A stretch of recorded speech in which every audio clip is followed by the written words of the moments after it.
ਸਤਿ ਸ਼੍ਰੀ ਅਕਾਲ ਜੀ, ਮੈਂ ਗੁਰਜਤਿੰਦਰ ਸਿੰਘ ਰੰਧਾਵਾ। ਤੁਸੀਂ ਦੇਖ ਰਹੇ ਹੋ ਪੰਜਾਬ ਮੇਲ USA TV ਚੈਨਲ। ਇੱਕ ਮੁਲਾਕਾਤ ਪ੍ਰੋਗਰਾਮ ਲੈ ਕੇ ਹਾਜ਼ਰ ਹਾਂ। ਅੱਜ ਦੇ ਇਸ ਪ੍ਰੋਗਰਾਮ ਵਿੱਚ ਸਾਡੇ ਨਾਲ ਜੁੜੇ ਆ ਡਾਕਟਰ ਰਜੇਸ਼ ਸ਼ਰਮਾ, ਜਿਹੜੇ ਕਿ head of the department English department ਦੇ ਪੰਜਾਬੀ ਯੂਨੀਵਰਸਿਟੀ ਪਟਿਆਲਾ ਪੰਜਾਬ ਤੋਂ। ਇਹ ਅਮਰੀਕਾ ਦੇ ਦੌਰੇ 'ਤੇ ਆਏ ਆ।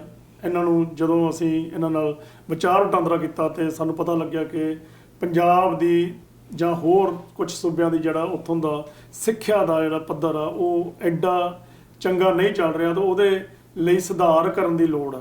ਉਹ ਕੀ ਸੁਧਾਰ ਹੋ ਸਕਦੇ ਆ, ਕਿਸ ਤਰੀਕੇ ਨਾਲ ਸਿੱਖਿਆ ਦਾ ਪੱਧਰ ਜਿਹੜਾ ਉਹ ਉੱਚਾ ਹੋ ਸਕਦਾ, ਅੱਜ ਦੀ ਇਸ ਮੁਲਾਕਾਤ ਵਿੱਚ ਅਸੀਂ ਗੱਲਬਾਤ ਕਰਾਂਗੇ। ਡਾਕਟਰ ਰਜੇਸ਼ ਸ਼ਰਮਾ, ਡਾਕਟਰ ਸਾਹਿਬ ਤੁਹਾਡਾ ਸਵਾਗਤ ਹੈ ਜੀ। ਸਤਿ ਸ਼੍ਰੀ ਅਕਾਲ ਜੀ। ਡਾਕਟਰ ਸਾਹਿਬ, ਤੁਸੀਂ ਅਮਰੀਕਾ ਦੇ ਦੌਰੇ 'ਤੇ ਆਏ ਹੋ। ਇਹ ਨਿੱਜੀ ਦੌਰਾ ਕਿ ਕੋਈ ਵਿਸ਼ੇਸ਼ ਇਹਦੇ 'ਚ ਕੋਈ ਨਿੱਜੀ ਦੌਰਾ ਜੀ? ਤੇ ਕੀ ਸੋਚ ਕੇ ਆਏ ਹੋ ਜੀ, ਕੀ ਕਰੋਗੇ? ਮਿਊਜ਼ੀਅਮ ਦੇਖਣੇ ਨੇ ਜੀ, ਇੱਕ ਵਾਰ ਫਿਰ ਕੁਝ ਨਵੇਂ ਦੇਖਣੇ ਜੀ। ਕਿਤਾਬਾਂ ਦੀਆਂ ਦੁਕਾਨਾਂ ਤੇ ਚੱਕਰ ਲਗਾਉਣਾ ਹੈ, ਕਿਤਾਬਾਂ ਲੈਣੀਆਂ ਜੀ ਜੀ। ਔਰ ਪਿਛਲੇ ਹਫਤੇ ਯੋਸੇਮਿਟੀ ਗਏ ਸੀ ਜੀ। ਲੋਕਾਂ ਨੂੰ ਮਿਲਣਾ ਹੈ, ਮਿੱਤਰਾਂ ਨਾਲ ਗੱਲਾਂ ਬਾਤਾਂ ਕਰਨੀਆਂ ਤੇ ਪੰਜਾਬੀ ਲੋਕਾਂ ਦਾ ਸਾਹਿਤ ਸੁਣਨਾ ਹੈ। ਡਾਕਟਰ ਸਾਹਿਬ, ਤੁਸੀਂ ਅੰਗਰੇਜ਼ੀ ਵਿਭਾਗ ਦੇ ਮੁਖੀ ਹੋ ਜੀ, ਉਹ ਵੀ ਪੰਜਾਬੀ ਯੂਨੀਵਰਸਿਟੀ ਪਟਿਆਲਾ ਦੇ ਜੀ। ਪਰ ਤੁਹਾਨੂੰ ਇਹ ਪੰਜਾਬੀ 'ਚ ਦਿਲਚਸਪੀ ਜਿਹੜੀ ਹੈ ਉਹ ਕਿਸ ਤਰ੍ਹਾਂ? ਪੰਜਾਬੀ ਹੈ ਜੀ, ਇਸ ਕਰਕੇ। ਦੂਸਰੀ ਗੱਲ ਇਹ ਹੈ ਕਿ ਮੈਂ ਮਹਿਸੂਸ ਕਰਨਾ ਕਿ ਦੁਨੀਆ ਦਾ ਸਾਹਿਤ ਪੜ੍ਹ ਕੇ ਪੰਜਾਬੀ ਦੇ ਸਾਹਿਤ ਨਾਲ ਜੋੜਨਾ, ਇਹ ਅੰਗਰੇਜ਼ੀ ਦੇ ਅਧਿਆਪਕਾਂ ਦਾ ਤੇ ਵਿਦਵਾਨਾਂ ਦਾ ਤੇ ਵਿਦਿਆਰਥੀਆਂ ਦਾ ਕੰਮ ਹੋਣਾ ਚਾਹੀਦਾ ਹੈ। ਜੀ ਜੀ ਜੀ। ਸੋ ਉਹ ਬ੍ਰਿਜ ਦਾ ਕੰਮ ਅਸੀਂ ਕਰ ਸਕਦੇ ਹਾਂ। ਠੀਕ ਹੈ ਕਿ ਪੰਜਾਬੀ ਦਾ ਸਾਹਿਤ ਦੁਨੀਆ ਤੱਕ ਲੈ ਕੇ ਜਾਈਏ ਤੇ ਦੁਨੀਆ ਦਾ ਪੰਜਾਬ ਤੱਕ ਲੈ ਕੇ ਜਾਈਏ। ਤੁਸੀਂ ਇੱਕ ਅਧਿਆਪਕ ਹੋ। ਅਧਿਆਪਕ ਜਿਹੜਾ ਹੁੰਦਾ ਉਹ ਬੜੀ ਇੱਕ ਜ਼ਿੰਮੇਵਾਰ ਸ਼ਖਸੀਅਤ ਜਿਹੜੀ ਉਹ ਗਿਣੀ ਗਈ ਆ। ਮੰਨੀ ਜਾਂਦੀ ਆ ਕਿ ਜਿਹੜਾ ਅਧਿਆਪਕ ਪੜ੍ਹਾਉਂਦਾ, ਉਹ ਜਿਹੜਾ ਸਟੂਡੈਂਟ ਆ ਸਾਰੀ ਉਮਰ ਉਹ ਗ੍ਰਹਿਣ ਕਰਕੇ ਰੱਖਦਾ। ਉਹਦਾ ਸੁਭਾਅ ਵੀ ਜਿਹੜਾ ਉਹ ਟੀਚਰ ਵਰਗਾ ਬਣ ਜਾਂਦਾ। ਉਹੋ ਜਿਹੀਆਂ ਉਹਦੀਆਂ ਆਦਤਾਂ ਹੁੰਦੀਆਂ, ਉਹੋ ਜਿਹੀ ਉਹਦੀ ਸੋਚਣੀ ਹੋ ਜਾਂਦੀ ਹੈ। ਤੇ ਇਹ ਬਹੁਤ ਸਾਰੀਆਂ ਇਹਦੀਆਂ ਕਥਾਵਾਂ ਵੀ ਬੜੀਆਂ ਆਈਆਂ ਹੋਈਆਂ ਦੁਨੀਆ 'ਚ ਕਿ ਸੁਣਨ 'ਚ ਹੁੰਦਾ ਕਿ ਜਦੋਂ ਅਧਿਆਪਕ ਨੇ ਜੋ ਕੀਤਾ ਉਹੀ ਉਹਦਾ ਸਟੂਡੈਂਟ ਵੀ ਉਸੇ ਤਰੀਕੇ ਦਾ ਹੋਊਗਾ ਜੀ। ਤੇ ਅੱਜ ਕੱਲ੍ਹ ਜਿਹੜਾ ਮਾਹੌਲ ਆ ਉਹ ਥੋੜ੍ਹਾ ਜਿਹਾ ਕੁਛ ਬਦਲਿਆ ਹੋਇਆ, ਚਾਹੇ ਉਹ ਐਜੂਕੇਸ਼ਨ ਦਾ ਜ਼ਮਾਨਾ ਤੇ ਚਾਹੇ ਉਹ ਕਿਤਾਬਾਂ ਬਾਰੇ ਆ। ਇਹ ਜਿਹੜਾ ਹੁਣ ਕਾਫੀ ਕੁਛ ਬਦਲ ਗਿਆ, ਉਹਦੇ ਬਾਰੇ ਤੁਸੀਂ ਕੀ ਕਹਿਣਾ ਚਾਹੁੰਦੇ ਹੋ? ਮੇਰਾ ਤਜਰਬਾ ਜੋ ਆਮ ਪਰਸੈਪਸ਼ਨ ਹੈ, ਧਾਰਨਾ ਹੈ, ਉਸ ਤੋਂ ਹਟ ਕੇ। ਅੱਛਾ ਜੀ। ਤੁਹਾਡੀ ਪਹਿਲੀ ਗੱਲ ਤਾਂ ਬਿਲਕੁਲ ਸਹੀ ਹੈ, ਕਿਉਂਕਿ ਮੈਂ ਆਪਣੇ ਆਪ 'ਚ ਦੇਖਣਾ ਕਿ ਮੇਰੇ ਅਧਿਆਪਕਾਂ ਦਾ ਮੇਰੇ 'ਤੇ ਕਿੰਨਾ ਅਸਰ ਹੈ ਜੀ। ਜਿਵੇਂ ਮੈਨੂੰ ਯਾਦ ਹੈ ਕਿ ਮੇਰੇ ਅਧਿਆਪਕ ਸੀ ਪ੍ਰੋਫੈਸਰ ਸਤਿੰਦਰ ਸਿੰਘ, ਸਰਕਾਰੀ ਕਾਲਜ ਹੁਸ਼ਿਆਰਪੁਰ। ਅੱਛਾ ਜੀ। ਮੈਂ BA ਪਾਰਟ ਪਹਿਲੇ ਦੇ ਵਿੱਚ ਕੋਈ ਕਵਿਤਾ ਲੈ ਕੇ ਉਹਨਾਂ ਕੋਲ ਗਿਆ ਜੀ ਕਿ ਮੈਨੂੰ ਥੋੜ੍ਹੀ ਸਮਝਾਓਗੇ। ਮੈਨੂੰ ਕਹਿੰਦੇ ਕਿ ਛੋਟੇ ਕੱਲ੍ਹ ਨੂੰ ਮਿਲੀ।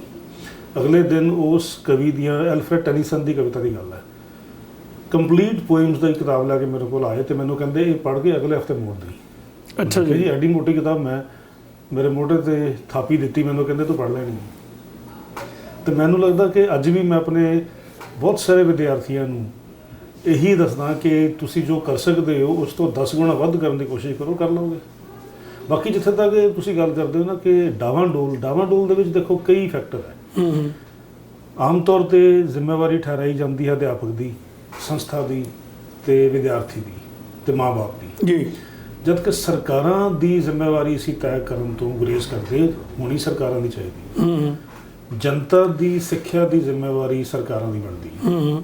ਇੱਕ ਉਹ ਜ਼ਮਾਨਾ ਸੀ ਜਦੋਂ ਅਸੀਂ ਪੜ੍ਹਦੇ ਹੁੰਦੇ ਸੀ 80ਵੀਆਂ ਦਾ, ਜਦੋਂ ਗ੍ਰਾਂਟ ਵੀ ਪੂਰੀ ਮਿਲਦੀ ਸੀ ਜੀ, ਵਿਦਿਆਰਥੀ ਵੀ ਪੂਰੇ ਹੁੰਦੇ ਸੀ, ਅਧਿਆਪਕ ਵੀ ਪੂਰੇ ਹੁੰਦੇ ਸੀ, ਲਾਇਬ੍ਰੇਰੀ ਭਰੀਆਂ ਹੁੰਦੀਆਂ ਸੀ, ਕਿਤਾਬਾਂ ਖਰੀਦੀਆਂ ਜਾਂਦੀਆਂ ਸੀ। ਹੁਣ ਪਬਲਿਕ ਐਜੂਕੇਸ਼ਨ ਨੂੰ ਹਿੰਦੁਸਤਾਨ 'ਚ ਫੰਡਿੰਗ ਨਹੀਂ ਮਿਲ ਰਹੀ, ਪ੍ਰਾਈਵੇਟ ਐਜੂਕੇਸ਼ਨ ਪ੍ਰਮੋਟ ਕੀਤੀ ਜਾ ਰਹੀ ਹੈ।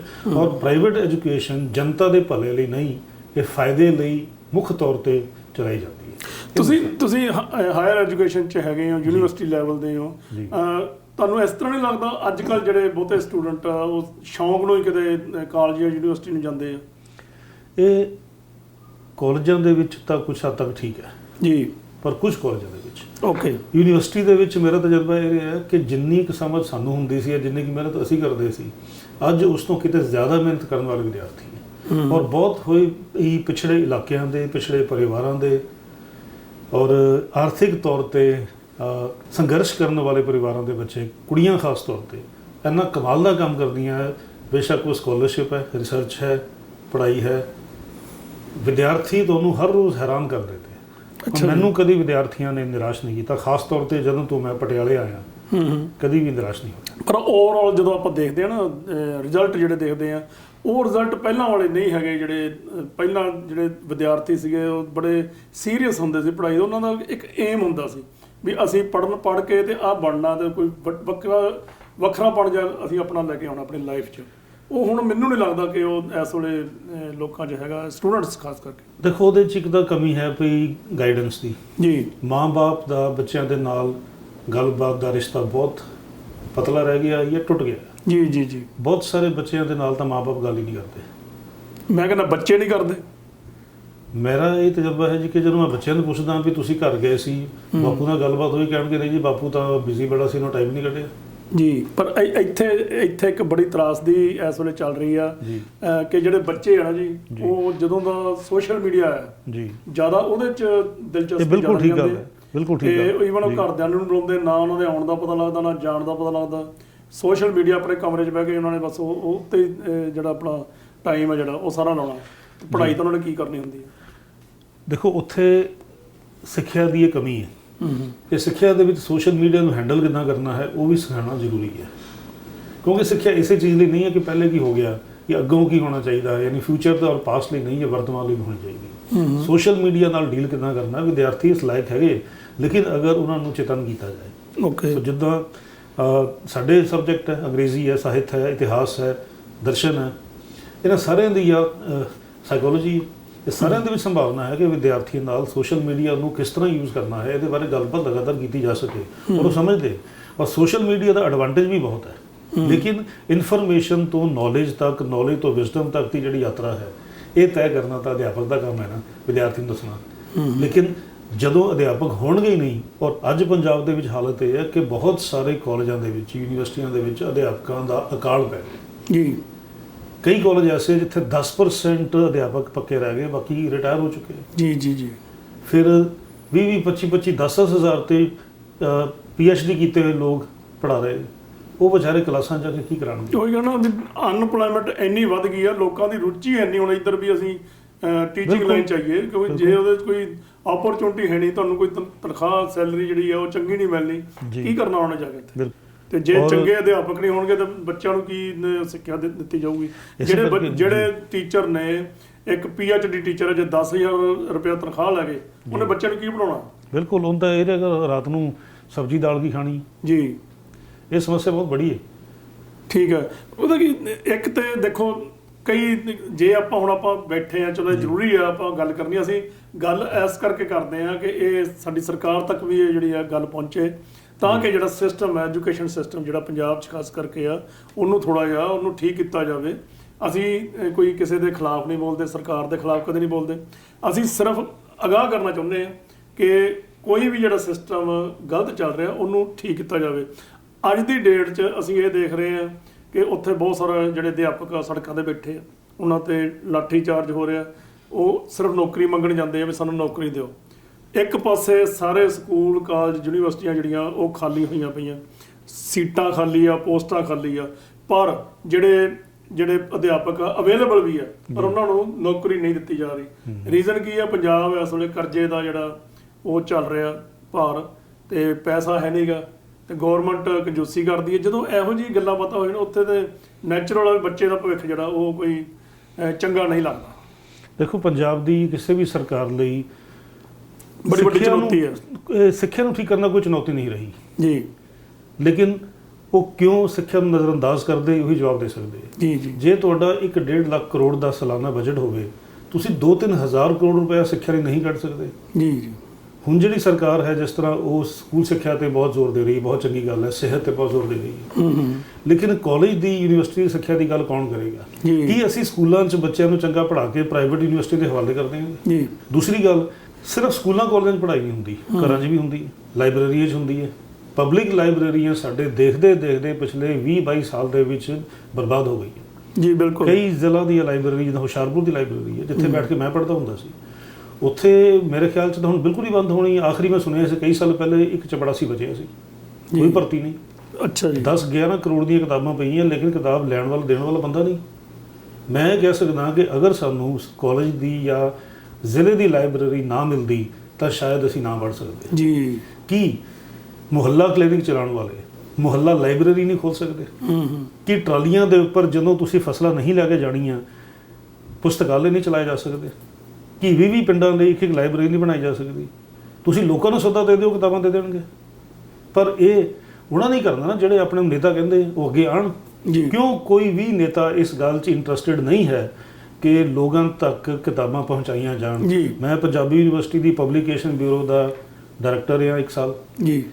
ਅਸੀਂ ਕਿਤਾਬਾਂ ਦਾ ਮੇਲਾ ਲਾਉਂਦੇ ਹਾਂ ਹਰ ਸਾਲ। ਕੋਵਿਡ ਤੋਂ ਬਾਅਦ ਜਿਹੜਾ ਹੁਣ ਮੇਲਾ ਲੱਗਿਆ, ਉਸ ਤਕਰੀਬਨ 1.5 ਤੋਂ 2 ਕਰੋੜ ਦੀਆਂ ਕਿਤਾਬਾਂ 5 ਦਿਨਾਂ 'ਚ ਵਿਕੀਆਂ ਜੀ। ਅਸੀਂ ਸਿਰਫ ਡਿਕਸ਼ਨਰੀ ਦੀ ਸੇਲ ਲਾਈ ਹੈ 3-4 ਦਿਨ ਲਈ, 1.25 ਲੱਖ ਦੀ ਕਿਤਾਬ ਤੋਂ ਵੱਧ ਵਿਕੀ। ਲੋਕ ਪੈਸੇ ਖਰਚਦੇ ਆ, ਕਿਤਾਬ ਮਿਲੇ ਤਾਂ ਸਹੀ ਜੀ। ਬਹੁਤ ਸਾਰੀਆਂ ਦੁਕਾਨਾਂ 'ਤੇ ਤੁਹਾਨੂੰ ਕੰਪੀਟੀਸ਼ਨ ਦੀਆਂ ਕਿਤਾਬਾਂ ਮਿਲਦੀਆਂ, ਲੇਕਿਨ ਹੋਰ ਕੋਈ ਸੀਰੀਅਸ ਪੜ੍ਹਾਈ ਦੀ ਕਿਤਾਬ ਨਹੀਂ ਮਿਲਦੀ। ਜੀ ਬਿਲਕੁਲ। ਲਾਇਬ੍ਰੇਰੀ ਬੰਦ ਹੋ ਗਈਆਂ, ਕਾਲਜਾਂ ਦੇ ਕੋਲ ਗ੍ਰਾਂਟ ਨਹੀਂ ਆਉਂਦੀ, ਯੂਨੀਵਰਸਿਟੀ ਕੋਲ ਗ੍ਰਾਂਟ ਨਹੀਂ ਹੈ, ਮੇਰੀ ਯੂਨੀਵਰਸਿਟੀ ਕੋਲ ਗ੍ਰਾਂਟ ਨਹੀਂ ਆਉਂਦੀ ਕਿਤਾਬਾਂ ਲਈ। ਜੀ ਬਿਲਕੁਲ।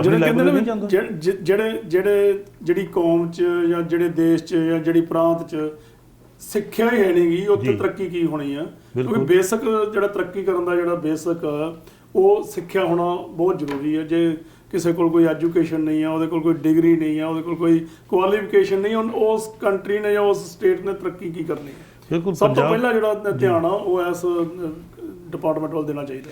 ਪੰਜਾਬ ਦੀ ਵਿਰਾਸਤ ਹੀ ਰਹੀ ਹੈ। ਦੇਖੋ, ਸ਼੍ਰੀ ਗੁਰੂ ਗ੍ਰੰਥ ਸਾਹਿਬ ਆਪਣੇ ਆਪ ਦੇ ਵਿੱਚ ਮਹਾਨ ਪੁਸਤਕ ਹੈ, ਗ੍ਰੰਥ ਹੈ ਜੀ। ਉਸ ਤੋਂ ਇੰਨੀ ਗੱਲ ਅਸੀਂ ਸਿੱਖ ਲਈਏ ਕਿ ਬਈ ਅਸੀਂ ਉੱਥੋਂ ਪ੍ਰੇਰਣਾ ਲੈ ਕੇ ਤੇ ਲੋਕਾਂ ਨੂੰ ਪੜ੍ਹਨ ਵੱਲ, ਚਿੰਤਨ ਕਰਨ ਵੱਲ, ਮੰਨਣ ਵੱਲ ਲਗਾਉਣਾ ਹੈ ਜੀ। ਅਸੀਂ ਤਾਂ ਉਹ ਵੀ ਨਹੀਂ ਕਰਦੇ ਜੀ, ਨਹੀਂ ਕਰਦੇ। ਤੁਸੀਂ ਖੁਦ ਵੀ ਕਿਤਾਬਾਂ ਲਿਖੀਆਂ ਜੀ? ਮੇਰੀਆਂ 6-7 ਕਿਤਾਬਾਂ ਹੈ। 6-7 ਕਿਤਾਬਾਂ ਤੁਸੀਂ ਆਪ ਵੀ ਲਿਖੀਆਂ? ਪੰਜਾਬੀ 'ਚ ਜੀ। ਕਾਹਦੇ ਬਾਰੇ ਹੈ ਜੀ? ਉਹਦੇ ਬਾਰੇ ਸਾਡੇ ਦਰਸ਼ਕਾਂ ਨੂੰ ਜ਼ਰੂਰ ਦੱਸੋ। ਇੱਕ ਕਿਤਾਬ ਮੇਰੀ ਆਈ ਸੀ ਇਨਡਿਸਿਪਲਿਨਸ। ਅੱਛਾ ਜੀ। ਉਹ ਸੀ ਕਲਚਰ, ਐਜੂਕੇਸ਼ਨ ਔਰ ਪੋਲੀਟਿਕਸ ਤੇ 30-35 ਐਸੇਜ਼ ਉਹਦੇ 'ਚ। ਉਸ ਤੋਂ ਬਾਅਦ ਹਰਭਜਨ ਸਿੰਘ ਹੁੰਦਲ ਦੀਆਂ ਚੋਣੀਆਂ ਕਵਿਤਾਵਾਂ ਪੰਜਾਬੀ ਤੋਂ ਅੰਗਰੇਜ਼ੀ ਕੀਤੀਆਂ ਸੀ। ਫਿਰ ਮੈਂ ਯੂਰਪੀ ਔਰ ਰਸ਼ੀਅਨ ਕਵਿਤਾ ਪੰਜਾਬੀ 'ਚ ਕੀਤੀ ਹੈ। ਅੱਛਾ। ਫਿਰ ਪਾਸ਼ ਔਰ ਲਾਲ ਸਿੰਘ ਦਿਲ ਦੀ ਕਵਿਤਾ ਅਗਲੀ ਕਿਤਾਬ ਆ ਰਹੀ 1-2 ਮਹੀਨੇ ਜਾ ਜਾਏਗੀ। ਓਕੇ। ਤੇ ਰਵਿੰਦਰਨਾਥ ਟੈਗੋਰ ਦੀ ਸਟ੍ਰੇ ਬਰਡਸ ਦੀ ਮੈਂ ਪੰਜਾਬੀ ਅਨੁਵਾਦ ਕੀਤਾ ਹੈ, ਮੌਜੀ ਪਰਿੰਦੇ, 2 ਸਾਲ ਪਹਿਲੇ। ਅੱਛਾ। ਤੇ ਕਾਫੀ ਵਰਕ ਆ ਤੁਹਾਡਾ। ਹਾਂਜੀ, 3-4 ਕਿਤਾਬਾਂ ਪਾਈਪਲਾਈਨ। ਤੁਸੀਂ ਮੈਨੂੰ ਬਹੁਤੀਆਂ ਕਿਤਾਬਾਂ ਜਿਹੜੀਆਂ ਦਿਖਾਈਆਂ ਪੰਜਾਬੀ ਲੈਂਗੁਏਜ 'ਚ ਦਿਖਾਈਆਂ, ਤੁਸੀਂ ਖੁਦ ਤੇ ਅੰਗਰੇਜ਼ੀ ਡਿਪਾਰਟਮੈਂਟ ਦੇ ਹੈੱਡ ਆਫ ਦ ਡਿਪਾਰਟਮੈਂਟ ਤੋਂ, ਇਹ ਕੀ ਸਾਰਾ ਸਿਸਟਮ ਕਿਸ ਤਰ੍ਹਾਂ ਚੱਲਿਆ? ਦੇਖੋ, ਇੱਕ ਜਿਸ ਕਹਾਂਗੇ ਭਈ ਡਾਈਕੋਟਮੀ ਦੇ ਵਿੱਚ, ਡਿਵੀਜ਼ਨ 'ਚ ਅਸੀਂ ਆਪ ਵੱਡੇ ਹੋਏ, ਮੈਨੂੰ ਲੱਗਦਾ ਉਹ ਗਲਤ ਸੀ ਜੀ। ਭਈ ਤੁਸੀਂ ਜਿਸ ਵਿਸ਼ੇ ਜਾਂ ਜਿਸ ਭਾਸ਼ਾ 'ਚ ਕੰਮ ਕਰਦੇ ਹੋ ਉਹਦੇ ਪ੍ਰਤੀ ਵਫਾਦਾਰੀ ਦਾ ਮਤਲਬ ਹੈ ਕਿ ਦੂਜੀਆਂ ਭਾਸ਼ਾਵਾਂ ਦੇ ਨਾਲ ਤੁਸੀਂ ਕੋਈ ਰਾਬਤਾ ਨਾ ਰੱਖੋ ਜੀ। ਮੈਂ ਮਹਿਸੂਸ ਕਰਦਾ ਕਿ ਪੰਜਾਬੀ ਔਰ ਹਿੰਦੀ ਪੜ੍ਹਨ ਕਰਕੇ ਮੇਰੀ ਅੰਗਰੇਜ਼ੀ ਵਿਲੱਖਣ ਤਰ੍ਹਾਂ ਦੀ ਹੈ। ਅੱਛਾ। ਜਿਹੜੇ ਲੋਕ ਅੰਗਰੇਜ਼ੀ ਪੜ੍ਹਦੇ ਜਾਂ ਸਿਰਫ ਅੰਗਰੇਜ਼ੀ ਪੜ੍ਹਦੇ ਉਹ ਮੈਨੂੰ ਕਹਿੰਦੇ। ਇਸੇ ਤਰ੍ਹਾਂ ਮੈਂ ਮਹਿਸੂਸ ਕਰਦਾ ਕਿ ਪੰਜਾਬੀ 'ਚ ਜੇ ਮੇਰੀ ਮੁਹਾਰਤ ਨਹੀਂ ਹੈ ਪੜ੍ਹਨ 'ਚ, ਕਮ ਸੇ ਕਮ ਲਿਖਣ ਦੀ ਤਾਂ ਬਹੁਤ ਲੰਬੀ ਯਾਤਰਾ ਹੈ, ਤਾਂ ਮੈਂ ਅੰਗਰੇਜ਼ੀ ਦਾ ਵੀ ਚੰਗਾ ਪਾਠਕ ਔਰ ਅਧਿਆਪਕ ਨਹੀਂ ਹੋ ਸਕਦਾ ਜੀ। ਜੀ ਜੀ। ਔਰ ਕੋਈ ਵੀ ਤੁਸੀਂ ਭਾਸ਼ਾ ਨਵੀਂ ਸਿੱਖਦੇ ਹੋ, ਜਿਹੜੀਆਂ ਭਾਸ਼ਾਵਾਂ ਤੁਹਾਨੂੰ ਆਉਂਦੀਆਂ ਹੈ ਉਹਦੇ 'ਚ ਤੁਹਾਨੂੰ ਨਵੀਂ ਤਰ੍ਹਾਂ ਦੀਆਂ ਗੱਲਾਂ ਕਰਨ ਦੇ ਰਜਿਸਟਰ ਮਿਲਦੇ, ਨਵੀਆਂ ਸੰਭਾਵਨਾਵਾਂ ਬਣਦੀਆਂ। ਮੈਂ ਅਨੁਵਾਦ ਵੀ ਇਸ ਕਰਕੇ ਕਰਦਾ ਜੀ ਕਿ ਇੱਕ ਕਿਤਾਬ ਨੂੰ ਦੂਜੀ ਦੇ ਵਿੱਚ ਤੁਸੀਂ ਕਿਸ ਤਰ੍ਹਾਂ ਸੋਚੋਗੇ, ਕਿਸ ਤਰ੍ਹਾਂ ਉਹਦੀ ਕਲਪਨਾ ਕਰੋਗੇ ਤੇ ਉਹਨੂੰ ਕਿੱਦਾਂ ਲਿਖੋਗੇ। ਸੋ ਪੰਜਾਬੀ ਤਾਂ ਇਹ ਕਹਿ ਲਈਏ ਕਿ ਆਪਣੀ ਰੂਹ 'ਚ ਵਸਦੀ ਹੈ ਜੀ। ਜੀ ਬਿਲਕੁਲ। ਇਸ ਕਰਕੇ ਉਸ ਤੋਂ ਬਗੈਰ ਤਾਂ ਲੱਗਦਾ ਕਿ ਗੱਲ ਬਣਦੀ ਨਹੀਂ ਜੀ। ਬਿਲਕੁਲ। ਪਰ ਇਸ ਦੇ ਨਾਲ ਹੀ ਮੈਂ ਇਹ ਵੀ ਮੰਨਦਾ ਕਿ ਭਾਸ਼ਾਈ ਤੌਰ 'ਤੇ ਕੋਈ ਫਨੈਟਿਸਿਜ਼ਮ ਨਹੀਂ ਹੋਣਾ ਚਾਹੀਦਾ, ਕਿਉਂਕਿ ਭਾਸ਼ਾ ਖੂਨ 'ਚ ਨਹੀਂ ਹੁੰਦੀ, ਰੂਹ 'ਚ ਤਾਂ ਹੋ ਸਕਦੀ ਹੈ ਜੀ। ਅਸੀਂ ਇਹ ਕਹੀਏ ਕਿ ਬਾਇਓਲੋਜੀਕਲ ਨਹੀਂ। ਨੈਬੋਕੋਵ ਨੇ ਅੰਗਰੇਜ਼ੀ ਸਿੱਖੀ, ਨੋਬੈਲ ਪ੍ਰਾਈਜ਼ ਲਿਆ। ਕੌਨਰੈਡ ਨੇ ਬਹੁਤ ਲੇਟ ਅੰਗਰੇਜ਼ੀ ਸਿੱਖੀ। ਸੋ ਅੰਗਰੇਜ਼ੀ, ਸੰਸਕ੍ਰਿਤ, ਉਰਦੂ, ਪਰਸ਼ੀਅਨ, ਕੋਈ ਵੀ ਭਾਸ਼ਾ ਸਿੱਖ ਲਈ ਹੈ ਜੀ। ਜੀ। ਲੇਕਿਨ ਆਪਣੀ ਭਾਸ਼ਾ ਦੇ ਆਧਾਰ 'ਤੇ ਜੀ, ਉਹਦੀ ਫਾਊਂਡੇਸ਼ਨ 'ਤੇ ਹੀ ਨਵੀਂ ਭਾਸ਼ਾ ਖੜੀ ਕੀਤੀ ਜਾ ਸਕਦੀ। ਬਹੁਤ ਅੱਛਾ ਜੀ। ਇਸ ਕਰਕੇ ਮੈਨੂੰ ਲੱਗਦਾ ਕਿ ਜਿਉਂ ਅਸੀਂ ਉੱਤੇ ਉਸ ਭਾਸ਼ਾ ਦੇ ਫਾਊਂਡੇਸ਼ਨ 'ਤੇ ਦੂਜੀ ਭਾਸ਼ਾ ਖੜੀ ਕਰਦੇ ਹਾਂ, ਉਹ ਫਾਊਂਡੇਸ਼ਨ ਵੀ ਅਮੀਰ ਹੁੰਦੀ ਹੈ। ਤੁਸੀਂ ਬੱਚਿਆਂ 'ਚ, ਸਟੂਡੈਂਟਸ 'ਚ ਬਹੁਤ ਜ਼ਿਆਦਾ ਵਿਚਰਦੇ ਹੋ। ਮੇਰਾ ਖਿਆਲ ਹੈ ਵੀ ਇੱਕ ਅਧਿਆਪਕ ਤੋਂ ਜ਼ਿਆਦਾ ਕੋਈ ਵੀ ਇਹੋ ਜਿਹਾ ਸ਼ਖਸੀਅਤ ਨਹੀਂ ਹੋਊਗੀ ਜਿਹੜੇ ਕਿ ਇਹਨਾਂ ਬੱਚਿਆਂ 'ਚ ਤਾਂ ਵਿਚਰਦਾ ਹੋਊਗਾ। ਤੁਹਾਡੇ ਹਿਸਾਬ ਨਾਲ ਅੱਜ ਦੀ ਡੇਟ ਦੇ ਵਿੱਚ ਕਿੰਨੀ ਕੁ ਉਹਨਾਂ ਨੂੰ ਦਿਲਚਸਪੀ ਹੈਗੀ ਆ ਕਿਤਾਬਾਂ ਪੜ੍ਹਨ 'ਚ? ਲਾਇਬ੍ਰੇਰੀ 'ਚੋਂ ਕਢਾ ਕੇ ਪੜ੍ਹਨੀਆਂ, ਆਪਣੀਆਂ ਤਾਂ ਚਲੋ ਪੜ੍ਹਨੀਆਂ ਹੀ ਹੁੰਦੀਆਂ, ਜਾਂ ਖਰੀਦ ਕੇ ਪੜ੍ਹਨੀਆਂ, ਕੋਈ ਹੈ ਇਸ ਤਰ੍ਹਾਂ ਦਾ ਤੁਹਾਨੂੰ ਮਾਹੌਲ ਲੱਗ ਰਿਹਾ? ਬਹੁਤ ਹੈ। ਕਮੀ ਹੈ ਤਾਂ ਕਮੀ ਉਸ ਮਾਹੌਲ 'ਚ ਹੈ ਜਿਸ ਦੇ ਵਿੱਚ ਕਿਤਾਬਾਂ ਦੀ ਬਹੁਤੀ ਗੱਲ ਨਹੀਂ ਕੀਤੀ ਜਾਂਦੀ। ਬਿਹਤਰੀਨ ਯੂਨੀਵਰਸਿਟੀਆਂ ਹਿੰਦੁਸਤਾਨ ਦੀਆਂ ਵੀ ਉਹੀ ਹੈ ਜਿੱਥੇ ਲੋਕ ਕਿਤਾਬਾਂ ਦੀ ਗੱਲਾਂ ਕਰਦੇ ਆ ਜੀ। ਮੈਂ ਦੇਖਿਆ ਕਿ ਕਈ ਲੋਕ ਕਿਤਾਬਾਂ ਵੱਲ ਇਸ ਕਰਕੇ ਰੁਚੀ ਨਹੀਂ ਰੱਖਦੇ ਕਿਤਾਬਾਂ ਦੇ ਪ੍ਰਤੀ ਕਿ ਉਹਨਾਂ ਨਾਲ ਕਦੀ ਕਿਸੇ ਨੇ ਕਿਤਾਬਾਂ ਦੀ ਗੱਲ ਹੀ ਨਹੀਂ ਕੀਤੀ। ਜਦੋਂ ਤੁਸੀਂ ਜਾ ਕੇ ਕਲਾਸ ਦੇ ਵਿੱਚ ਕਿਤਾਬਾਂ ਦੀ ਗੱਲ ਕਰਦੇ ਹੋ, ਨਵੀਂ ਕਿਤਾਬਾਂ ਦੀ ਗੱਲ ਕਰਦੇ ਹੋ, ਤਾਂ ਮੈਂ ਦੇਖਦਾ ਕਿ ਬਹੁਤ ਸਾਰੇ ਬੱਚੇ ਕਿਤਾਬਾਂ ਵੱਲ ਤੁਰ ਪੈਂਦੇ ਔਰ ਦੇਖਦੇ ਤੁਰ ਪੈਂਦੇ। ਔਰ 1 ਸਾਲ ਦੇ ਵਿੱਚ ਮੈਂ ਉਹਨਾਂ ਦੀ ਪਰਸਨੈਲਿਟੀ ਦੇ ਵਿੱਚ ਜੀ ਪੂਰੀ ਤਰ੍ਹਾਂ ਟਰਾਂਸਫਰਮੇਸ਼ਨ ਹੁੰਦੀ ਦੇਖੀ। ਕਿਉਂਕਿ ਮੇਰੇ ਅਧਿਆਪਕ ਨੇ ਮੈਨੂੰ ਕਿਹਾ ਸੀ, ਜਿਹਨਾਂ ਦੀ ਮੈਂ ਗੱਲ ਕੀਤੀ ਹੈ, ਕਹਿੰਦੇ ਤੁਸੀਂ ਜਦੋਂ 400-500 ਸਫ਼ੇ ਦੀ ਕਿਤਾਬ ਪੜ੍ਹ ਲੈਂਦੇ ਹੋ ਤਾਂ ਤੁਹਾਨੂੰ ਵੈਸੇ ਹੀ ਆਪਣੇ ਉੱਤੇ ਭਰੋਸਾ ਹੋ ਜਾਂਦਾ ਕਿ ਮੈਂ ਪੜ੍ਹ ਲਵਾਂਗਾ, ਫਿਰ ਤੁਸੀਂ ਤੁਰ ਪੈਂਦੇ ਹੋ। ਔਰ ਮੈਂ ਦੇਖਿਆ ਕਿ ਇਹ ਨੁਸਖਾ ਚੰਗਾ ਹੈ ਜੀ। ਜਿਹੜੇ ਬੱਚਿਆਂ ਨੂੰ ਕਦੀ ਕਿਸੇ ਅਧਿਆਪਕ ਨੇ ਕਿਹਾ ਨਹੀਂ ਕਿਤਾਬਾਂ ਪੜ੍ਹੋ, ਕਿਉਂਕਿ ਮੈਂ ਐਸੇ ਅਧਿਆਪਕ ਦੇਖੇ ਹੈ, ਮੈਂ ਉਹਨਾਂ ਤੋਂ ਪੜ੍ਹੇ ਆ ਜਿਹੜੇ ਕਹਿੰਦੇ ਤਾਂ ਕਿਤਾਬਾਂ ਪੜ੍ਹ ਕੇ ਲੈਣਾ ਕੀ ਹੈ, ਅਸੀਂ ਤਾਂ ਪੜ੍ਹਦੇ ਨਹੀਂ। ਪਰ ਜਿਵੇਂ ਅੱਜ ਦੇ ਜ਼ਮਾਨੇ 'ਚ ਇਲੈਕਟ੍ਰੋਨਿਕ ਮੀਡੀਆ ਨੂੰ ਕਹਿੰਦੇ ਆ, ਇਲੈਕਟ੍ਰੋਨਿਕ ਮੀਡੀਆ ਆਉਣ ਨਾਲ ਤਾਂ ਮਤਲਬ ਇਹ ਆਮ ਹੀ ਇਹ ਕਿਹਾ ਜਾਂਦਾ ਕਿ ਜਿਹੜਾ ਕਿਤਾਬਾਂ ਦਾ ਜਿਹੜਾ ਰੁਝਾਨ ਉਹ ਖਤਮ ਹੋ ਚੁੱਕਾ। ਨਹੀਂ, ਐਸੀ ਕੋਈ ਗੱਲ ਨਹੀਂ। ਇੰਨਾ ਹੈ ਕਿ ਕਿਤਾਬਾਂ ਦਾ ਪਲੇਟਫਾਰਮ ਚੇਂਜ ਕਰ ਗਿਆ। ਬਹੁਤ ਸਾਰੇ ਲੋਕ ਆਡੀਓ ਬੁੱਕ ਯੂਜ਼ ਕਰਦੇ ਹੈ ਨਾ, ਬਹੁਤ ਸਾਰੇ ਲੋਕ PDF ਤੋਂ ਪੜ੍ਹਦੇ। ਮੇਰੀ ਆਪਣੀ ਕਲਾਸ ਦੇ ਵਿੱਚ ਮੈਂ ਕਦੀ ਨਹੀਂ ਕਿਹਾ ਕਿ ਤੁਸੀਂ ਕਿਤਾਬ ਹੀ ਲੈ ਕੇ ਆਓ, ਛਪੀ ਹੋਈ ਕਿਤਾਬ ਹੋਵੇ। ਕਈ ਸਟੂਡੈਂਟ ਆਈਪੈਡ ਖੋਲ੍ਹ ਕੇ ਬੈਠੇ ਹੁੰਦੇ, ਟੈਬਲੇਟ ਖੁੱਲ੍ਹੀ ਹੁੰਦੀ, ਖੋਲ੍ਹਣ ਮੈਨੂੰ ਕੀ, ਟੈਕਸਟ ਪੜ੍ਹਨੀ ਹੈ ਨਾ, ਬਸ ਤੁਹਾਡੇ ਕੋਲ ਹੋਣੀ ਚਾਹੀਦੀ। ਔਰ ਬਲਕਿ ਫਾਇਦਾ ਹੋ ਗਿਆ। ਸਾਡੇ ਵਕਤ ਹੁੰਦਾ ਸੀ ਜੀ ਕਿ ਅਸੀਂ ਕਿਤਾਬ ਲੈਣੀ ਹੁੰਦੀ ਸੀ, ਦਿੱਲੀ ਜਾਂ ਬੰਬਈ ਜਾਂਦੇ ਸੀ ਕਿਵੇਂ ਲੱਭਣ ਲਈ। ਹੁਣ ਇੱਥੇ ਤੁਹਾਨੂੰ ਬੈਠੇ ਡਾਊਨਲੋਡ ਕਰ ਲੈਂਦੇ ਹੋ ਜੀ, ਗੂਗਲ ਤੇ ਬਹੁਤ ਕੁਝ ਜੀ। ਵਿਦਿਆਰਥੀ ਲਈ ਖੋਜ ਕਰਨੀ ਬੜੀ ਸੌਖੀ ਹੋ ਗਈ, ਖਾਸ ਤੌਰ 'ਤੇ ਜਿਨ੍ਹਾਂ ਦੀ ਭਾਸ਼ਾ ਦੇ ਵਿੱਚ ਜਿਵੇਂ ਅੰਗਰੇਜ਼ੀ ਹੈ, ਅੰਗਰੇਜ਼ੀ 'ਚ ਇੰਨਾ ਕੁਛ ਮੌਜੂਦ ਹੈ ਇਸ ਵੇਲੇ ਕਿ ਕੋਈ ਇਹ ਨਹੀਂ ਕਹਿ ਸਕਦਾ ਜੀ ਮੈਨੂੰ ਕਿਤਾਬਾਂ ਮਿਲਦੀਆਂ ਨਹੀਂ। ਔਰ ਇਸ ਕਰਕੇ ਅਸੀਂ ਇੱਦਾਂ ਦੀ ਖੋਜ ਕਰਾ ਸਕਦੇ ਹਾਂ ਜਿੱਥੇ ਸਾਨੂੰ ਪਤਾ ਹੁੰਦਾ ਕਿ ਅਜੇ ਤੱਕ ਹੋਈ ਕੋਈ ਨਹੀਂ, ਨਵਾਂ ਕੰਮ ਹੋ ਸਕਦਾ। ਓਵਰਆਲ ਇਲੈਕਟ੍ਰੋਨਿਕ ਮੀਡੀਆ ਦੇ ਆਉਣ ਦੇ ਨਾਲ ਪੜ੍ਹਨ ਵਾਲੇ ਬੰਦਿਆਂ ਦੇ ਲਈ ਔਰ ਪੜ੍ਹਨ ਦੀ ਕਲਚਰ ਦੇ ਲਈ ਲੈਵਲ ਉੱਚਾ ਹੋਇਆ, ਨੀਵਾਂ ਨਹੀਂ ਹੋਇਆ, ਇਹ ਮੈਂ ਕਹਿ ਸਕਦਾ। ਬੇਸ਼ੱਕ ਮੇਰੇ ਕੋਲ ਕੋਈ ਸਰਵੇ ਰਿਪੋਰਟ ਨਹੀਂ ਹੈ, ਪਰ ਮੇਰੀ ਇਹ ਅੰਡਰਸਟੈਂਡਿੰਗ ਹੈ ਆਪਣੇ ਤਜਰਬੇ ਤੇ। ਪੰਜਾਬ ਦੇ ਬਹੁਤ ਸਾਰੇ ਬੱਚੇ ਜਿਹੜੇ ਆਉਣ ਵਾਲੀ ਜਨਰੇਸ਼ਨ ਆ ਜਾਂ ਕੋਈ ਪਿਛਲੇ 15-20 ਸਾਲਾਂ ਤੋਂ ਕਹਿ ਲਓ ਵੀ ਆਪਾਂ ਕਹਿ ਸਕਦੇ ਹਾਂ ਕਿ ਇੰਨਾ ਕੁ ਸਮਾਂ ਹੋ ਗਿਆ ਕਿ ਬਾਹਰਲੇ ਮੁਲਕਾਂ ਵੱਲ ਨੂੰ ਬੜਾ ਭੱਜਦੇ ਆ। ਉਹ ਕਹਿੰਦੇ ਜੀ +2 ਕੀਤੀ ਤੇ ਬਾਹਰ ਹੀ ਪੜ੍ਹਨਾ। ਉਹਦੇ ਨਾਲ ਇਹ ਵੀ ਪਤਾ ਲੱਗਿਆ ਕਿ ਯੂਨੀਵਰਸਿਟੀਆਂ ਇਸ ਵੇਲੇ ਖਾਲੀ ਪਈਆਂ। ਯੂਨੀਵਰਸਿਟੀਆਂ ਤਾਂ ਨਹੀਂ, ਲੇਕਿਨ ਕਾਲਜ ਖਾਲੀ ਹੋ ਗਏ। ਕਾਲਜ ਬਹੁਤ ਸਾਰੇ। ਇਹਦਾ ਕੀ ਰੀਜ਼ਨ ਹੈ, ਕਿਉਂ ਭੱਜਦੇ ਬਾਹਰ ਲੋਕ ਤੁਹਾਡੇ ਹਿਸਾਬ ਨਾਲ? ਉਹਨਾਂ ਨੂੰ ਲੱਗਦਾ ਕਿ ਉੱਥੇ ਥੋੜ੍ਹੇ ਜਿਹੇ ਕੋਈ ਡਿਪਲੋਮਾ ਕਰ ਲਾਂਗੇ, ਸਰਟੀਫਿਕੇਟ ਕਰ ਲਾਂਗੇ ਤਾਂ ਰੋਟੀ ਖਾਣ ਜੋਗੇ ਹੋ ਜਾਵਾਂਗੇ, ਉਸ ਤੋਂ ਬਾਅਦ ਅੱਗੇ ਜਾਣ ਦੇ ਰਸਤੇ ਵੀ ਖੁੱਲ੍ਹੇ। ਬੈਟਰ ਆਪਰਚੁਨਿਟੀ ਤੁਸੀਂ ਕਹਿ ਸਕਦੇ। ਬਿਲਕੁਲ ਹੈਗੀ। ਮੇਰੇ ਆਪਣੇ ਬੱਚੇ ਦੋਨੋਂ ਬਾਹਰ, ਇਸ ਕਰਕੇ ਨਹੀਂ ਕਿ ਮੈਂ ਇੱਥੇ ਰੱਖਣਾ ਨਹੀਂ ਚਾਹੁੰਦਾ, ਲੇਕਿਨ ਉਹਨਾਂ ਨੂੰ ਮੌਕਾ ਮਿਲਿਆ। ਛੋਟੀ ਬੇਟੀ ਹੈ ਉਹ +2 ਕਰਕੇ ਪੜ੍ਹਨ USA ਆ ਗਈ, ਉਹਨੂੰ ਇੱਥੇ ਹੀ ਹੈ। ਅਤੇ ਬੜੀ ਬੇਟੀ ਹੈ ਉਹ ਫਿਜ਼ੀਓਥੈਰੇਪੀ ਦੀ ਮਾਸਟਰਸ ਕਰਨ ਤੋਂ ਬਾਅਦ ਕੁਛ ਤਾਂ ਦਿੱਲੀ ਨੌਕਰੀ ਕੀਤੀ ਉਹਨੇ, ਫਿਰ ਉਹ ਇੰਗਲੈਂਡ ਆ ਗਈ। ਸਿਸਟਮ ਉੱਥੇ ਨਾ ਠੀਕ ਹੋਣ ਦੀ ਵਜ੍ਹਾ ਕਰਕੇ ਵੀ ਬੱਚੇ ਬਾਹਰ ਨੂੰ ਭੱਜਦੇ ਹੋਣ। ਵਜ੍ਹਾ ਹੀ ਇਹ ਹੈ ਜੀ, ਬਿਲਕੁਲ ਤੁਸੀਂ ਠੀਕ ਕਹਿ ਰਹੇ ਹੋ। ਸਿਸਟਮ ਹੀ ਠੀਕ ਨਹੀਂ ਹੈ। ਉਹ ਸਿਸਟਮ ਠੀਕ ਕਰਨ ਦੀ ਜ਼ਿੰਮੇਵਾਰੀ ਕਿਹਦੀ ਹੈ? ਬਿਊਰੋਕ੍ਰੇਸੀ ਦੀ ਤੇ ਪੋਲੀਟੀਕਲ ਕਲਾਸ ਦੀ।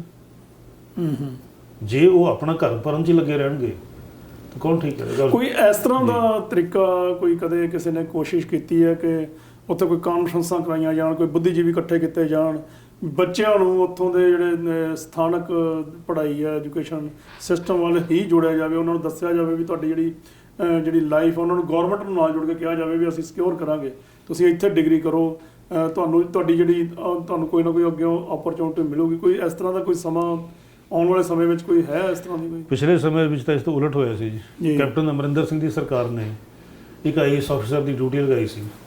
ਮੈਂ ਇਸ ਕਰਕੇ ਕਹਿ ਸਕਦਾ ਕਿਉਂਕਿ ਮੈਂ ਉਸ ਕਮੇਟੀ 'ਚ ਮੈਨੂੰ ਇੱਕ ਵਾਰੀ ਜਾਣ ਦਾ ਮੌਕਾ ਮਿਲਿਆ, ਜਿਨ੍ਹਾਂ ਨੂੰ ਕਿਹਾ ਗਿਆ ਸੀ ਕਿ ਤੁਸੀਂ ਇਹ ਤੈਅ ਕਰਨਾ ਹੈ ਕਿ IELTS ਕਰਾ ਕੇ ਲੋਕਾਂ ਨੂੰ ਬਾਹਰ ਭੇਜਣ ਦੇ ਲਈ ਸਰਕਾਰ ਆਪਣੀ ਏਜੰਸੀ ਚਲਾਇਆ ਕਰੇਗੀ। ਇਸ ਤੋਂ ਵੱਧ ਸ਼ਰਮ ਦਾ ਗੱਲ ਕੀ ਹੋ ਸਕਦੀ? ਬਾਹਰ ਭੇਜ ਰਹੇ ਕਿ ਅਸੀਂ ਤਾਂ ਕੁਝ ਦੇ ਹੀ ਨਹੀਂ ਸਕਦੇ। ਵਾਹ, ਅਸੀਂ ਕਿਉਂ ਨਹੀਂ ਦੇ ਸਕਦੇ? ਜੇ ਸਾਡੇ ਬੱਚੇ ਬਾਹਰ ਜਾ ਕੇ ਇੰਨਾ ਕਾਮਯਾਬ ਹੋ ਸਕਦੇ ਤਾਂ ਪੰਜਾਬ 'ਚ ਕਿਉਂ ਨਹੀਂ ਹੋ ਸਕਦੇ? ਹਿੰਦੁਸਤਾਨ 'ਚ ਕਿਉਂ ਨਹੀਂ ਹੋ ਸਕਦੇ? ਗੁਰਗਾਮ 'ਚ ਵੀ ਬੜੇ ਕਾਮਯਾਬ ਹੈ, ਮੋਹਾਲੀ 'ਚ ਬੜੇ ਕਾਮਯਾਬ ਹੈ ਜੀ। ਮੇਰੇ ਅੰਗਰੇਜ਼ੀ ਦੇ ਵਿਦਿਆਰਥੀ ਕੋਈ ਸਿਸਕੋ 'ਚ ਕੰਮ ਕਰਦਾ ਪਿਆ, ਕੋਈ ਗੂਗਲ 'ਚ, ਅਮਰੀਕਾ ਹੈਗੀ, ਆਪਣਾ ਕੰਮ ਵੀ ਕਰਦੇ ਆ, ਨੌਕਰੀਆਂ ਵਧੀਆ ਕਰਦੇ ਜੀ। ਮਤਲਬ ਕੋਈ ਯੋਗਤਾ ਦੀ ਕਮੀ ਨਹੀਂ, ਠੀਕ ਹੈ, ਸਰਕਾਰ ਵੱਲੋਂ ਕਮੀ ਹੈ। ਪਰ ਆਪਾਂ ਜੇ ਇਸ ਗੱਲ ਨੂੰ ਇੱਧਰ ਵੀ ਜੋੜੀਏ ਕਿ ਆਲਰੇਡੀ ਇੰਨੇ ਐਜੂਕੇਟਡ ਉਹਨਾਂ ਨੂੰ ਤਾਂ ਨੌਕਰੀ ਨਹੀਂ ਮਿਲਣ ਡੀਆਂ, ਤੇ ਬਾਕੀਆਂ ਨੂੰ ਅਗਲਿਆਂ ਨੂੰ ਆਉਣ ਵਾਲੇ ਸਮੇਂ ਵਿੱਚ ਜੇ ਕੋਈ ਪੜ੍ਹ ਕੇ ਉਹਨਾਂ ਨੂੰ ਕੀ ਨੌਕਰੀਆਂ ਮਿਲਣਗੀਆਂ? ਮੈਨੂੰ ਦੁੱਖ ਹੈ ਜੀ ਇਸ ਗੱਲ ਕਹਿਣ ਦਾ ਕਿ ਮੇਰੇ PhD ਦੇ ਕਈ ਵਿਦਿਆਰਥੀ ਅਜੇ ਤੱਕ ਪੱਕੀ ਨੌਕਰੀ ਨਹੀਂ ਲੈ ਸਕੇ। ਅੰਗਰੇਜ਼ੀ ਦੀ ਇਹ ਗੱਲ ਹੈ, ਪੰਜਾਬੀ ਦੀ ਤਾਂ ਹਾਲਤ ਇਸ ਤੋਂ ਵੀ ਮਾੜੀ ਹੈ ਜੀ, ਕਿਉਂਕਿ ਪੰਜਾਬੀ ਦੇ ਵਿੱਚ ਖੋਜਾਰਥੀ ਦੇ ਲਈ ਨੌਕਰੀ ਕਰਨਾ ਬਹੁਤ ਔਖਾ ਹੈ। ਪੰਜਾਬ ਤੋਂ ਬਾਹਰ ਬਹੁਤ ਘੱਟ ਸੰਭਾਵਨਾ ਹੈ, ਮੌਕੇ ਬਹੁਤ ਥੋੜ੍ਹੇ, ਦੁਨੀਆ 'ਚ ਬਹੁਤ ਥੋੜ੍ਹੇ। ਅੰਗਰੇਜ਼ੀ ਦੀ ਤਾਂ ਥਾਂ ਥਾਂ 'ਤੇ। ਮੈਂ ਐਸੇ ਵਿਦਿਆਰਥੀਆਂ ਦੀ ਗੱਲ ਕਰ ਸਕਦਾ, ਲੇਕਿਨ ਮੈਂ ਨਾਮ ਨਹੀਂ ਲੈਣਾ ਚਾਹੁੰਦਾ, ਜਿਹੜੇ PhD ਕਰਨ ਤੋਂ ਬਾਅਦ 10-15 ਸਾਲ ਕਾਲਜਾਂ ਦੇ ਯੂਨੀਵਰਸਿਟੀਆਂ ਦੇ ਧੱਕੇ ਖਾ ਕੇ ਕੈਨੇਡਾ ਜਾਂ ਆਸਟ੍ਰੇਲੀਆ ਚਲੇ ਗਏ ਵੀ ਉੱਥੇ ਜਾ ਕੇ ਅਸੀਂ ਕੌਫੀ ਵੇਚ ਲਾਂਗੇ, ਵੇਟਰ ਦਾ ਕੰਮ ਕਰ ਲਾਂਗੇ, ਲੇਕਿਨ ਇੱਥੇ ਨਹੀਂ ਰਹਿਣਾ। ਮਤਲਬ ਇਹ ਸਰਕਾਰ ਨੂੰ ਕੋਈ ਬੈਟਰ ਓਪਰਚੁਨਿਟੀ ਕਰਕੇ ਮੈਂ ਇਸ 'ਤੇ ਲਿਖਿਆ ਵੀ ਸੀ, ਭੱਜਦੇ। ਪਰ ਕੌਣ ਪਰਵਾਹ ਕਰਦਾ ਹੈ? 2 ਵਾਰੀ ਤੁਹਾਨੂੰ ਟੈਲੀਫੋਨ ਕਰ ਦੇਣਗੇ, ਹਾਂਜੀ ਜੀ ਬਹੁਤ ਬੁਰੀ ਗੱਲ ਹੈ, ਲੇਕਿਨ ਕੋਈ ਹਾਲਾਤ ਨੂੰ ਠੀਕ ਕਰਨ ਲਈ ਗੰਭੀਰ ਨਹੀਂ ਹੈਗੇ। ਮਤਲਬ ਕਹਿ ਸਕਦੇ ਹਾਲੇ ਆਉਣ ਵਾਲੇ ਭਵਿੱਖ ਵਿੱਚ ਬੱਚਿਆਂ ਦਾ ਜਿਹੜਾ ਖਾਸ ਕਰਕੇ ਨੌਜਵਾਨਾਂ ਦਾ ਭਵਿੱਖ, ਨੌਜਵਾਨਾਂ ਦਾ ਬਿਲਕੁਲ ਹਾਲੇ ਤੇ ਕੁਝ ਦਿਸਦਾ ਨਹੀਂ। ਤੁਸੀਂ ਤੇ ਗੱਲ ਕਰਦੇ ਹੋ ਕਿ ਇਹਨਾਂ ਨੂੰ ਐਜੂਕੇਸ਼ਨ ਦੇਣ ਦੀ, ਮੈਨੂੰ ਤਾਂ ਲੱਗਦਾ ਯੂਨੀਵਰਸਿਟੀਆਂ ਸਾਰੀਆਂ ਸੈਂਟਰ ਗਵਰਨਮੈਂਟ ਨੇ ਆਪਣੇ ਅੰਡਰ ਕਰ ਲੈਣੀਆਂ। ਹੁਣ ਪੰਜਾਬ ਯੂਨੀਵਰਸਿਟੀ ਦਾ ਜਿਹੜਾ ਸਿਸਟਮ ਚੱਲ ਰਿਹਾ ਤੇ ਉਹ ਲੈ ਕੇ ਜਾ ਰਹੇ ਸੈਂਟਰ ਦੇ ਅੰਡਰ। ਪਤਾ ਨਹੀਂ ਜੀ ਸੈਂਟਰ ਦੇ ਅੰਡਰ ਜਾਣਗੇ ਜਾਂ ਜਿੱਦਾਂ ਹਾਲਾਤ ਚੱਲੇ ਹੋਏ ਆ। ਔਰ ਡਾਕਟਰ ਮਨਮੋਹਨ ਸਿੰਘ ਤੋਂ ਪਹਿਲੇ ਚੱਲ ਪਏ ਸੀ, ਨਰਸਿਮਹਾ ਰਾਓ ਦੇ ਟਾਈਮ ਤੋਂ, ਜਦੋਂ ਉਹਨਾਂ ਨੇ ਐਜੂਕੇਸ਼ਨ ਨੂੰ ਹਿਊਮਨ ਰਿਸੋਰਸ ਮਿਨਿਸਟਰੀ ਦਾ ਨਾਮ ਦੇ ਦਿੱਤਾ ਸੀ। ਪ੍ਰਾਈਵੇਟਾਈਜ਼ ਕਰਨ ਨੂੰ ਤੁਰ ਪਿਆ ਹੈ। ਓਕੇ, ਤੁਸੀਂ ਇਸ ਵੇਲੇ ਦੇਖੋ ਕਿ ਪੰਜਾਬ ਦੀਆਂ ਸਰਕਾਰੀ ਔਰ ਸੈਂਟਰਲ ਯੂਨੀਵਰਸਿਟੀਆਂ ਦੀ ਟੋਟਲ ਜਿੰਨੀ ਵਿਦਿਆਰਥੀਆਂ ਦੀ ਗਿਣਤੀ ਹੈ, ਉਸ ਤੋਂ ਕਿਤੇ ਵੱਧ ਪੰਜਾਬ ਦੀ ਇੱਕ ਪ੍ਰਾਈਵੇਟ ਯੂਨੀਵਰਸਿਟੀ 'ਚ ਵਿਦਿਆਰਥੀ ਹੈ। ਕਿੱਥੋਂ ਆਉਂਦੇ? ਕਸ਼ਮੀਰ ਤੋਂ ਆਉਂਦੇ, ਬਿਹਾਰ ਤੋਂ, UP ਤੋਂ, ਹਰਿਆਣੇ ਤੋਂ, ਹਿਮਾਚਲ ਤੋਂ। ਕੀ ਉਹ ਸਰਕਾਰੀ ਯੂਨੀਵਰਸਿਟੀਆਂ 'ਚ ਨਹੀਂ ਪੜ੍ਹ ਸਕਦੇ? ਜੇ ਤੁਸੀਂ ਸਰਕਾਰੀ ਯੂਨੀਵਰਸਿਟੀਆਂ 'ਚ ਭਰਤੀ ਨਹੀਂ ਕਰੋਗੇ ਅਧਿਆਪਕਾਂ ਦੀ, ਇਨਫਰਾਸਟ੍ਰਕਚਰ ਨਹੀਂ ਦਿਓਗੇ, ਹੋਸਟਲ ਨਹੀਂ ਦਿਓਗੇ, ਲਾਇਬ੍ਰੇਰੀ ਨਹੀਂ ਬਣਾਓਗੇ, ਤਾਂ ਆਖਰਕਾਰ ਕੀ ਹੋਏਗਾ? ਲੋਕ ਜ਼ਿਆਦਾ ਪੈਸੇ ਖਰਚ ਕੇ ਕਰਜ਼ੇ ਲੈ ਕੇ ਪ੍ਰਾਈਵੇਟ ਯੂਨੀਵਰਸਿਟੀਆਂ ਜਾਣਗੇ। ਔਰ ਅਗਰ ਤੁਸੀਂ ਰਿਸਰਚ ਕੰਪੇਅਰ ਕਰ ਲਓ ਤਾਂ ਮੈਨੂੰ ਕੋਈ ਵੀ ਦਿਖਾ ਦੇ ਕਿ ਹੁਣ ਵੀ ਇੰਨੀਆਂ ਗਰੀਬ ਹੋ ਗਈਆਂ ਪਬਲਿਕ ਯੂਨੀਵਰਸਿਟੀਜ਼ ਔਰ ਨਵੀਆਂ ਉੱਠੀਆਂ ਪ੍ਰਾਈਵੇਟ ਯੂਨੀਵਰਸਿਟੀਆਂ ਦੀ ਤੁਲਨਾ ਦੇ ਵਿੱਚ ਕਿਹੜੀਆਂ ਯੂਨੀਵਰਸਿਟੀਆਂ ਅੱਗੇ, ਕਿਹਦੇ ਵਿਦਿਆਰਥੀ ਅੱਗੇ? ਭਾਵੇਂ ਖੇਡਾਂ, ਭਾਵੇਂ ਵਿਗਿਆਨ ਹੈ, ਭਾਵੇਂ ਦਰਸ਼ਨ ਹੈ, ਭਾਵੇਂ ਸਾਹਿਤ ਹੈ, ਸਰਕਾਰੀ ਸੰਸਥਾਵਾਂ ਦੇ ਵਿਦਿਆਰਥੀ ਹੀ ਉਹਨਾਂ ਦਾ ਕੋਈ ਨਾਮ ਜਾਣਦਾ ਹੈ ਜੀ। ਸੋ ਇਹ ਇੱਕ ਸਾਜ਼ਿਸ਼ ਤਾਂ ਮੈਂ ਨਹੀਂ ਕਹਿ ਸਕਦਾ, ਲੇਕਿਨ ਇਹ ਬਹੁਤ ਗੰਭੀਰ ਤਰ੍ਹਾਂ ਦੀ ਜੀ ਓਵਰਲੁਕਿੰਗ ਹੈ, ਜਿਸ ਕਰਕੇ ਪੰਜਾਬ ਦੇ ਨੌਜਵਾਨ ਤੇ ਨੌਜਵਾਨਾਂ ਤੋਂ ਅੱਗੇ ਜਿਹੜੀ ਮਿਡਲ ਏਜ ਲੋਕ ਹੋਣਗੇ, ਬਜ਼ੁਰਗ ਬਣਨਗੇ, ਅਸੀਂ ਹਿਊਮਨ ਰਿਸੋਰਸਿਸ। ਤੁਸੀਂ ਸਮਝਦੇ ਹੋ ਇਹ ਜਿਹੜੀ ਮਤਰੇਈ ਮਾਂ ਵਾਲਾ ਸਲੂਕ ਕਹਿ ਸਕਦੇ ਆ, ਪੰਜਾਬ ਨਾਲ ਕਿਤੇ ਮਤਰੇਈ ਮਾਂ ਵਾਲਾ ਸਲੂਕ ਤਾਂ ਨਹੀਂ ਹੋ ਰਿਹਾ? ਕੁਝ ਹੋਰ ਸਟੇਟਾਂ ਪੰਜਾਬ ਦੀਆਂ ਆਪਣੀਆਂ ਸਰਕਾਰਾਂ 'ਚ ਉਹ ਲੋਕ ਤਾਕਤ 'ਚ ਰਹੇ ਹੈ ਜੀ, ਜਿਨ੍ਹਾਂ ਨੇ ਪੰਜਾਬ ਨੂੰ ਮਤਰੇਈ ਮਾਂ ਸਮਝਿਆ। ਹੋਰ ਕੀ ਕਰੋਗੇ? ਜੀ ਅਸੀਂ ਕੇਂਦਰ ਨੂੰ ਕਿਉਂ ਕਹੀਏ? ਜੀ ਇਹ ਆਪਣੇ ਮਤਲਬ ਕੇਂਦਰ ਸਰਕਾਰ ਤਾਂ ਨਹੀਂ ਕਹਿੰਦਾ ਨਾ ਕਿ ਪੰਜਾਬ ਸਰਕਾਰ ਆਪਣੀ ਯੂਨੀਵਰਸਿਟੀਆਂ ਨੂੰ, ਆਪਣੇ ਕਾਲਜਾਂ ਨੂੰ ਨਾ ਸੰਭਾਲੇ ਜੀ, ਆਪਣੇ ਹਸਪਤਾਲਾਂ ਨੂੰ ਨਾ ਸੰਭਾਲੇ, ਆਪਣੇ ਲੋਕਾਂ ਦਾ ਭਵਿੱਖ ਨਾ ਦੇਖੇ। ਕੋਈ ਨਹੀਂ ਰੋਕਦਾ ਜੀ। ਲਾਇਬ੍ਰੇਰੀਆਂ ਤੁਸੀਂ ਇਹ ਚਲਾਉਣਾ ਹੋਵੇ, ਮਤਲਬ ਪਿਛਲੀ ਵਾਰੀ ਮੈਨੂੰ ਯਾਦ ਹੈ ਕਿ ਅਕਾਲੀ ਸਰਕਾਰ ਨੇ ਇੱਕ ਵਾਰੀ ਕਿਹਾ ਸੀ ਕਿ ਲਾਇਬ੍ਰੇਰੀ ਦੀ ਪਾਲਿਸੀ ਬਣਾਉਣੀ ਆ, ਸਾਰਾ ਕੰਮ ਵਿੱਚ ਹੀ ਰਹਿ ਗਿਆ, ਬਣਾਉਣ ਵਾਲੇ ਬਣਾ ਕੇ ਦੇ ਸਟੇਟਮੈਂਟ ਹੀ ਜੀ। ਉਹਨਾਂ ਨੇ ਕਿਹਾ ਸੀਗਾ ਕਿ 12,000 ਲਾਇਬ੍ਰੇਰੀਆਂ ਬਣਦੀਆਂ ਜੀ ਪਿੰਡਾਂ ਦੇ ਵਿੱਚ, ਬਣਾਓ ਗਈ। ਲੋਕ ਪੜ੍ਹਨ ਨੂੰ ਤਿਆਰ ਬੈਠੇ ਆ, ਬੜਾ ਕੁਛ ਨਹੀਂ ਕਰਦੇ। ਅਫਸੋਸ ਦੀ ਗੱਲ ਹੈ ਨਾ, ਜਦ ਕਿ ਕਿਤਾਬਾਂ ਦੇ ਵਪਾਰ ਦੇ ਵਿੱਚ ਪੰਜਾਬ ਦੇ ਵਿੱਚ ਹਰ ਇੱਕ ਪਬਲਿਸ਼ਰ ਅਮੀਰ ਹੈ ਜੀ, ਕਮਾਈ ਕਰਦਾ, ਕਿਤਾਬਾਂ ਵਿਕਦੀਆਂ ਤਾਂ ਹੀ ਕਰਦਾ ਨਾ। ਮਤਲਬ ਲੋਕ ਰੋਟੀ ਘੱਟ ਖਾਂਦੇ ਆ, ਕਿਤਾਬਾਂ ਵੱਧ ਪੜ੍ਹਦੇ ਫਿਰ ਜੀ। ਬਿਲਕੁਲ, ਮੈਂ ਐਸੇ ਵਿਦਿਆਰਥੀ ਦੇਖੇ ਆ ਜਿਹੜੇ 3 ਵਾਰ ਦੀ ਬਜਾਏ 2 ਵਾਰੀ ਖਾਣਾ ਖਾਣ ਕੇ ਪੈਸੇ ਬਚਾ ਕੇ ਮਹੀਨੇ ਬਾਅਦ ਕਿਤਾਬ ਖਰੀਦਦੇ। ਉਹਨਾਂ ਨੂੰ ਉਹਨਾਂ ਦੀ ਬਾਂਹ ਫੜਨ ਦੀ ਲੋੜ ਹੈ ਨਾ। ਜੀ ਬਿਲਕੁਲ।